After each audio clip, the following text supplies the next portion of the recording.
Quando a liberdade assusta, Sartre e a má-fé. Eduardo Valdívia Sanz. Para Sartre, a má-fé não é um erro inocente nem uma confusão passageira. É um modo de conduzir-se diante de si mesmo quando a liberdade incomoda. A pessoa não se engana por falta de dados, antes, se acomoda para não ver o que já vê. A má-fé aparece quando alguém se organiza por dentro para evitar uma conclusão que exigiria um ato. Escolher, assumir, cortar, pedir perdão, renunciar, comprometer-se. Por isso, o gesto central da má-fé não consiste em ignorar a realidade, mas em domesticá-la até torná-la suportável, ainda que essa domesticação tenha um preço: perder clareza sobre quem a pessoa é e o que faz.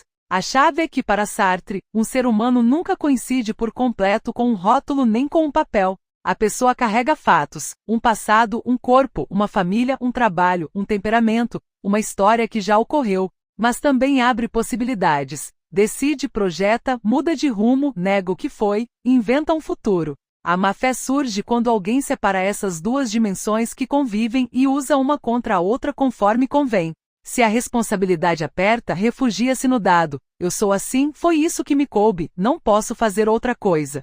Se o dado acusa, refugia-se na abertura: eu não sou isso, isso não me define, tudo pode mudar. A armadilha não está em reconhecer limites ou sonhar mudanças. A armadilha está em usar limites como desculpa ou mudanças como álibi. Por isso, a má-fé se distingue da mentira comum. Na mentira comum, alguém busca enganar outra pessoa. Na má-fé, o engano acontece na própria pessoa. Tenta-se ser, ao mesmo tempo, quem manipula e quem se deixa manipular. Esse duplo jogo exige uma destreza rara: saber o suficiente para desviar o olhar justamente onde mais importa. Não se trata de um segredo enterrado num porão mental. Trata-se de uma atenção que se move depressa, que reconhece e, em seguida, empurra para o lado. A má-fé não apaga a consciência, ela a treina para ver sem ver. Essa ginástica fica clara em situações cotidianas.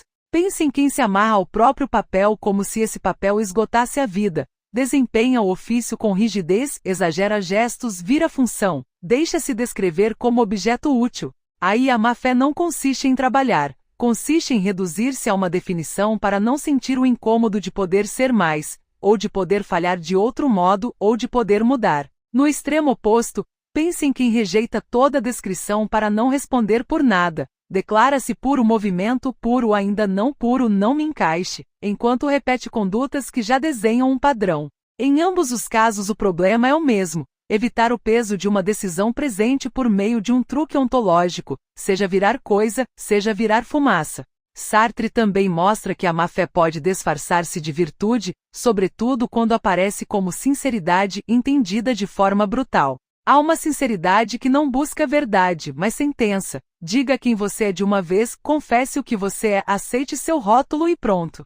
Essa exigência soa moral, mas pode virar um modo de coisificar, de fechar a mudança, de proibir o projeto. E do outro lado, a resistência ao rótulo também pode degradar-se em fuga, negar toda forma estável para não assumir o dano feito, o hábito adquirido ou a responsabilidade que já se instalou. A má-fé se alimenta desses extremos, ou fechamento total, ou evaporação total. A boa-fé, em contrapartida, não precisa de nenhum desses dois truques.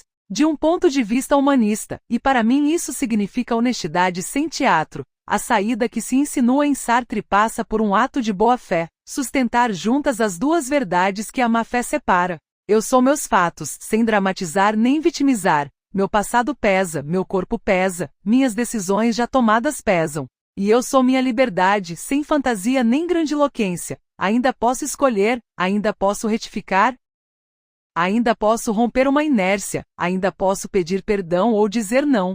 A boa-fé não consiste em sentir-se puro, consiste em não negociar com a evidência quando essa evidência exige consequência.